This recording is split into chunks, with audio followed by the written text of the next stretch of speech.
Following on from last week's theme of animal behaviour, this week we are going to investigate woodlice behaviour. Please remember your definitions for innate behaviours and learned behaviours. Last week we looked at innate behaviour, meaning behaviour that exists from birth and that it is controlled by the genetic characteristics of the organism. Learned behaviours are something which evolve over time through observation and experiences.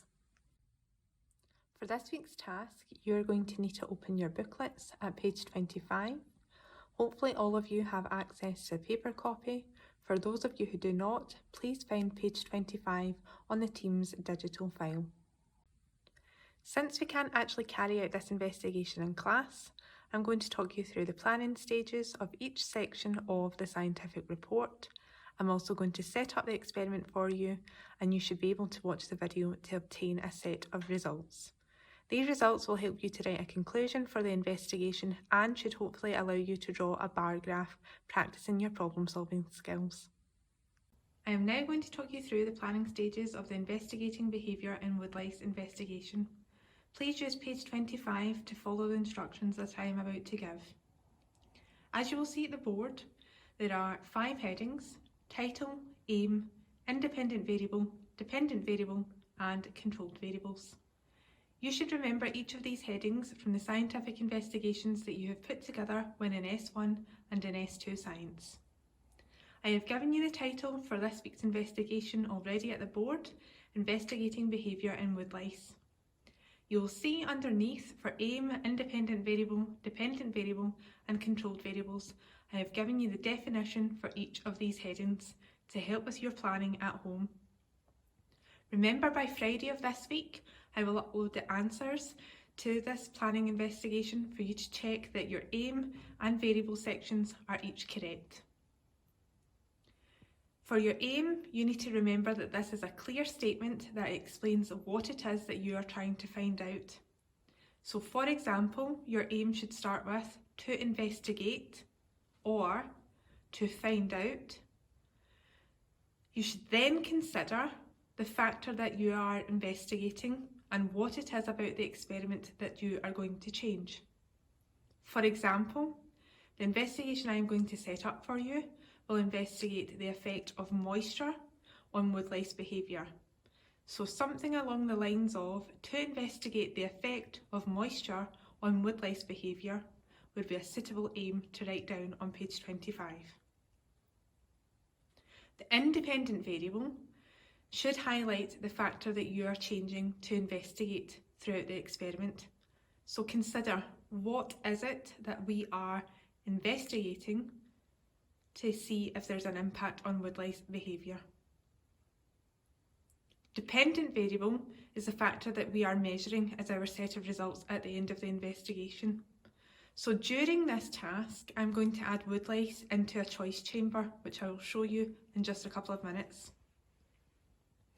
When the woodlice are added to the choice chamber, one side will be dry and one side will be damp. I'm looking to see which side of the choice chamber the woodlice move to. I'm going to be counting the number of woodlice found on each side of the choice chamber. This will give me a set of results that show me whether or not woodlice prefer damp or dry conditions. This would help to answer the aim of my investigation. The controlled variable section are all factors in the experiment that need to stay the same. Remember, to create a fair experiment, you should only have one factor as your independent variable. For example, moisture. So, please think, whilst we are setting up the investigation, what should stay the same in order to create a fair investigation. We're now going to discuss how to set up the Investigating Woodlice Behaviour investigation. Before we discuss the apparatus that you can see in front, let's have a quick run through of your planning sheet on page 25 of the workbooklet. Your title of the investigation should be Investigating Behaviour in Woodlice. The aim of our investigation should be something along the lines of to investigate the effect of moisture on woodlice behaviour. Your independent variable is the factor that we are changing to see the impact of it on woodlice behaviour. So in this instance, our independent variable should be the presence of moisture. Our dependent variable is the factor that we are measuring at the end of the investigation as our set of results.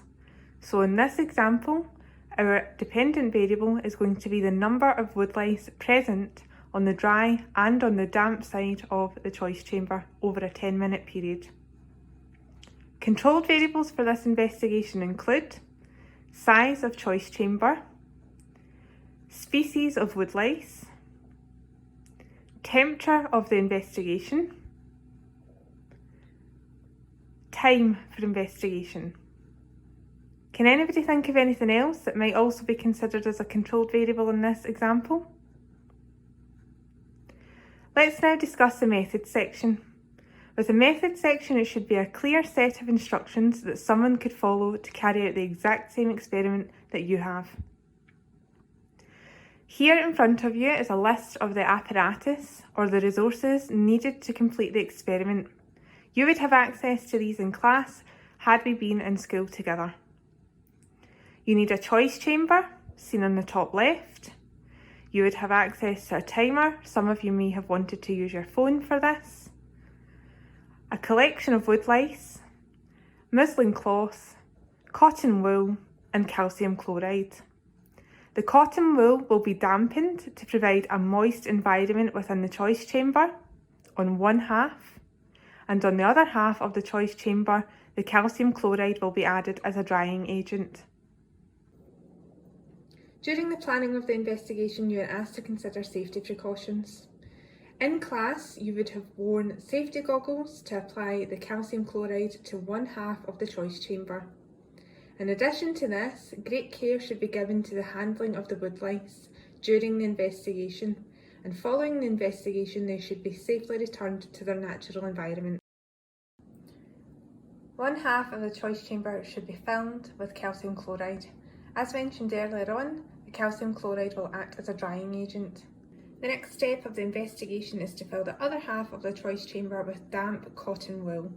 This creates a difference in environments, with the left side being moist and damp and the right side being dry. You would then cover the bottom section of the choice chamber with some muslin cloth.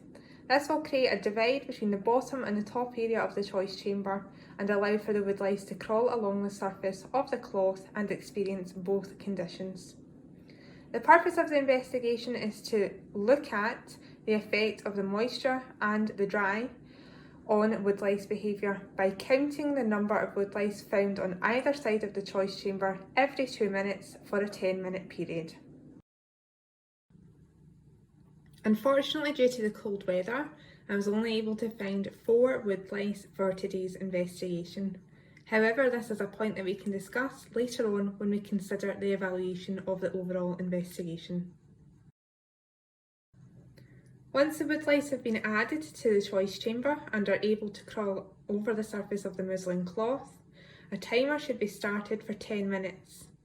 What should happen is that over the 10-minute period, at 2-minute intervals, the number of woodlice found on the damp side and on the dry side should be recorded in the table on page 26 of your work booklet.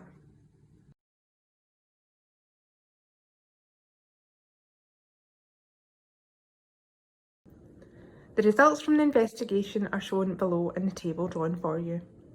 Over the 10-minute period, at 2-minute intervals, the number of woodlice was counted to be found on the dry side and on the damp side of the choice chamber.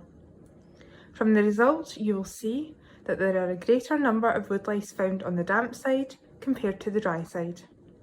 Even after the investigation has finished, you can see that the woodlice are still fast asleep on the damp side of the choice chamber. Please copy the table of results into the space provided for you on page 26 of the work booklet. Following completion of the table, you should use this set of results to draw a bar graph on page 27. Please remember to add your numerical scale, add your labels, and also please add units.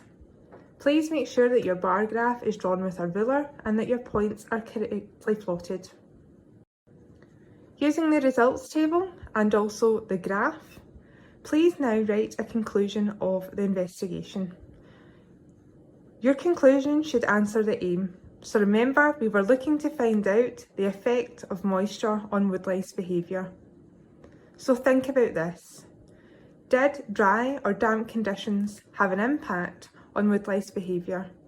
Which condition did the woodlice prefer? Please note this down as a summary sentence in your conclusion. Remember, it should answer your aim. Following on from this, you have an evaluation to write for the investigation. An investigation point is something that we would want to improve upon next time around should we complete the experiment again. You may want to consider the number of times that I have shown this experiment. Could that be bettered? Why would that be of benefit to the investigation? What would it make the results more? Hopefully you know the answer to that question. You could also consider the size of the sample that I have used. For example, today I only had 4 sleeping woodlice, as you can see. So could I maybe make the sample size bigger? Do you think this would give us better results?